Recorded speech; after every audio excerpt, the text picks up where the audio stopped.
looked at, they spent a year trying to prove that you could buy black from black businesses exclusively. Now, she had to be very creative about that because black people aren't supporting black businesses, and black businesses go out of business, right? Right. So because we don't have the consciousness that other cultures have, right? We are consumers, right? I think George Fraser talks about how, if we were an economy, we'd be Black America would be the fifth largest economy in the world. So we consume plenty, right? Yeah. But we don't direct our dollars back into black businesses. And so black businesses can't stay sustained if we don't spend with black businesses. And so Maggie Anderson proved in our Black Year that you could actually buy black for a year. You had to get creative, if you're going to go to McDonald's but your local McDonald's isn't black-owned, then go to a black-owned one and buy gift certificates. And, you know what I mean? Like, they should get really creative because we've lost a lot of black businesses through attrition because people don't have the consciousness to buy black. Yeah, a couple of weeks ago we had another guest on there talking about the farms, and we've lost a lot of our farmers for that same kind of reason because we didn't give support to the black farmers, so they're not as money black farmers, I think, as they used to be way back when. I mean, so her organization was actually a husband and wife's organization, is trying to work on trying to support our black businesses and our black farmers in that case. So it does seem that there are organizations that are trying to help us support our own, so we definitely have to give them support when we have those opportunities because you're right, too often we don't support our own. And the other thing that I find interesting is that sometimes other people will even try to reach out to our communities, and for whatever reasons, we'll chase them away. I remember having this conversation actually this past weekend with a black bank that's here in the area because what happened was a friend of mine who had moved here recently, he actually, I'm one of those people that does mass transit, so I was getting a ride from him to one of my jobs and everything, and he was telling me that when he first moved here, he wanted to set up in a small bank. So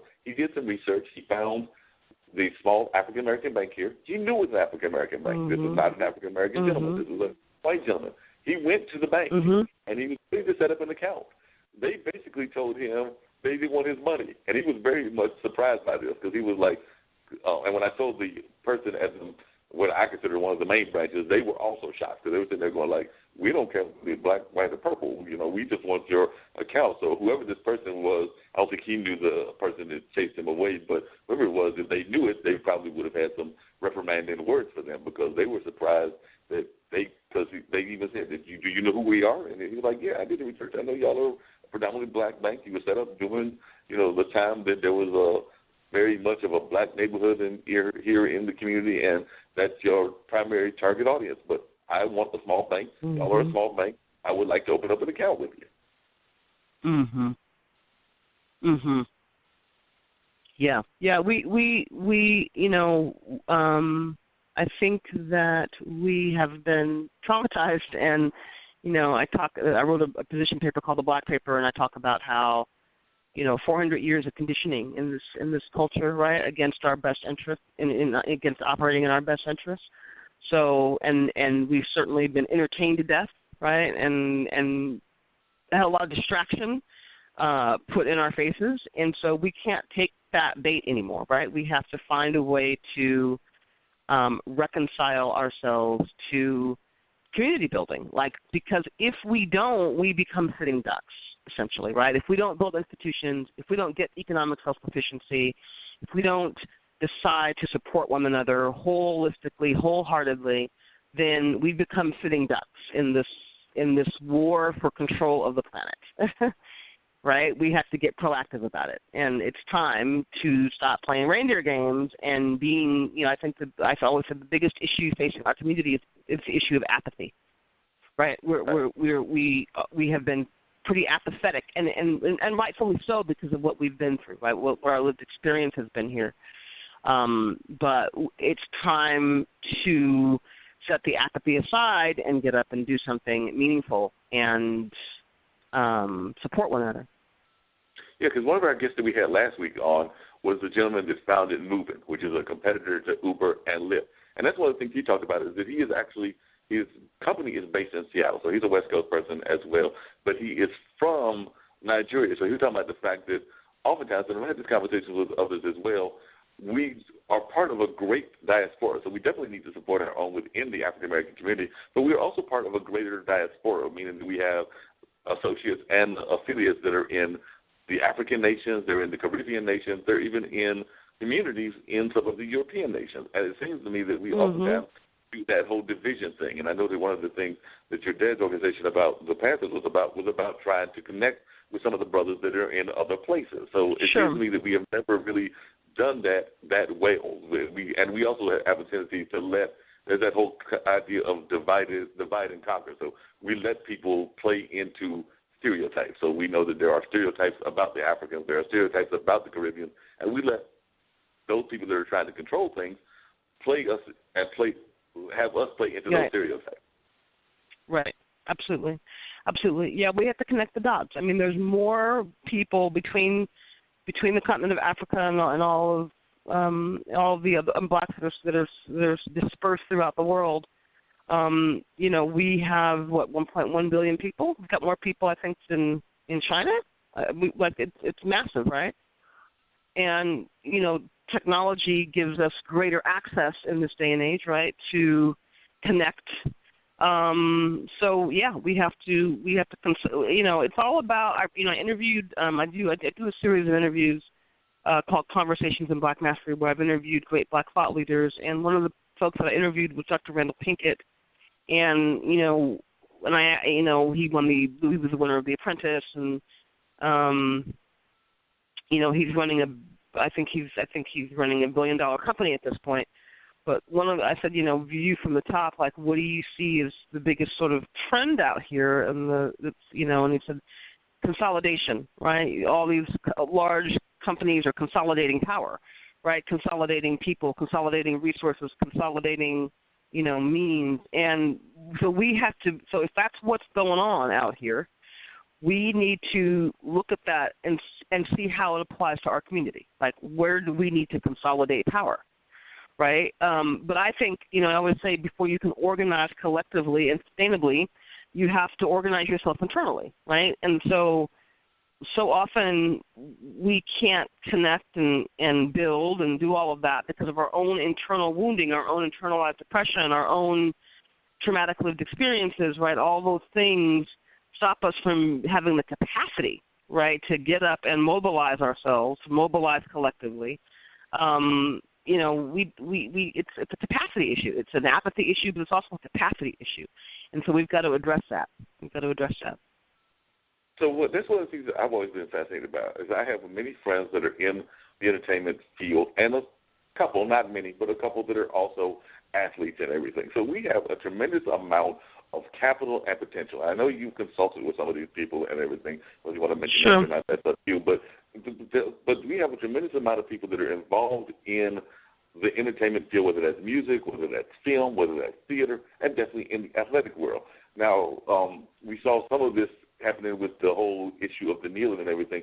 But for a large part, we don't necessarily consolidate the powers that are given to us through these mediums. Now, I know that there are people that have much more capital than us that are actually the owners of these institutions, but if you put them all together in terms of, like, unified efforts and everything, it seems to me that we could do a lot more that we're actually doing with some of these folks that are in what amounts to positions of power. I know a lot of times they do not want to be considered as role models or as people that are leaders in the community, but because of the nature of their field, be that being musicians, be that actors, be that athletes, they do wind up flattening up in that role. So I was just wondering, when you coach these folks that are in those fields, how do you address that issue, and do you ever tell them to kind of like take more of a leadership role in these kind of issues around the community? Because, I mean, it doesn't matter whether they're playing in Dallas or playing in Memphis or playing in L.A.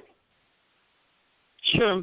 I think, you have those that are willing and those that are passive, right? And so it's interesting because one of the things that I'm going to do to kind of bring it all together and to consolidate that kind of power and some of the people that I've had access to is I'm going to be doing a large global summit, a digital summit online with interviews with some of these folks that have, power and clout, and I'm going to interview them about sort of, how they came to whatever accomplishment that they've endeavored in, right? And so I want to bring together the athletes and the entertainers and the activists and the entrepreneurs and the thought leaders in sort of a virtual gathering so that we can hear the best thinking on what Black Mastery really is, So stay tuned.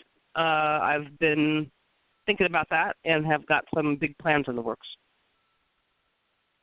So if you would, you just alluded to it, and I mentioned it earlier, explain to me exactly what Black Mastery is. Because like I said, I read a little bit of the profile, and I know that you've created a couple of platforms, but what do you see as, if you could give like a quick thumbnail description of what Black Mastery is? Well, Black Mastery to me is a concept, really is the antidote to white supremacy, right?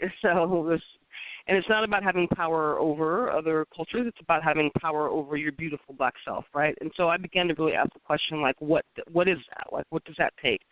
What do we need to let go of, first of all, to attain to our own internal greatness? What do we need to do to unleash our sort of inner? And so that's the question that sort of has plagued me, right? Like how do we do that? How do we unleash that? And we have all this capacity and talent and ability and speed and like we have it. It's just like, but how do you access it and how do you unleash it, right? And so the program itself, the Black Mastery Success Program, is an audio program. It's a hypnosis program that first takes a look at what are the most negative, disempowering things that you believe about what it means to be black.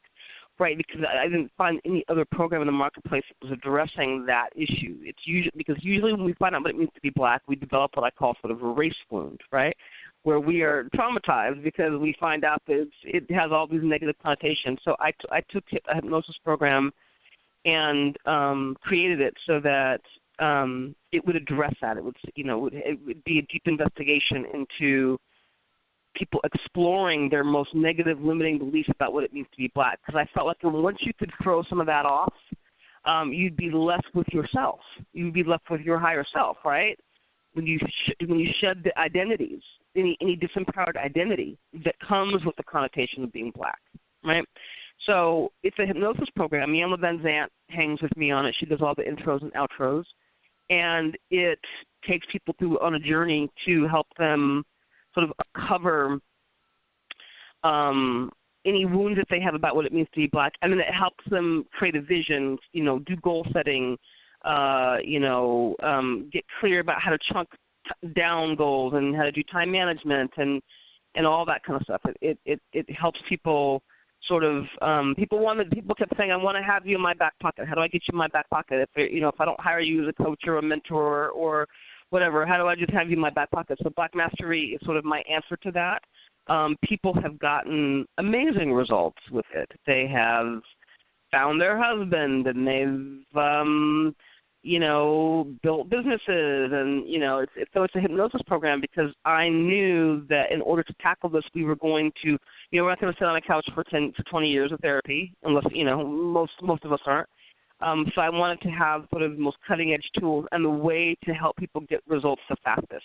So Black Mastery really helps do that. Because I'm imagining, and I'm thinking about some of the issues that you probably had to cope with through your looking at our basic psyche and everything, because I know that even though it's not as much, in my opinion, of an issue as it used to be, but it is still somewhat of an issue. We have ways that we divide ourselves that we probably don't need to be dividing ourselves by, whether that's about people's skin tone, the light versus dark argument that still goes on to this day, which shocks me because we're in the 21st century. It seems to me that should be a long ago argument, but we have that, and then we also have people that, because of some of the things that have happened both in their own lives as well as in history and everything, still have somewhat of a, for lack of a better term, like a slave mentality. And some of that can even go into the ways that they go into work, because I think that some people, when they go to corporations, they still wind up having some of that plantation mentality, because some cases a big corporation is nothing but a big plantation, particularly if they're like the larger corporations. Because I know I used to work many moons ago with one.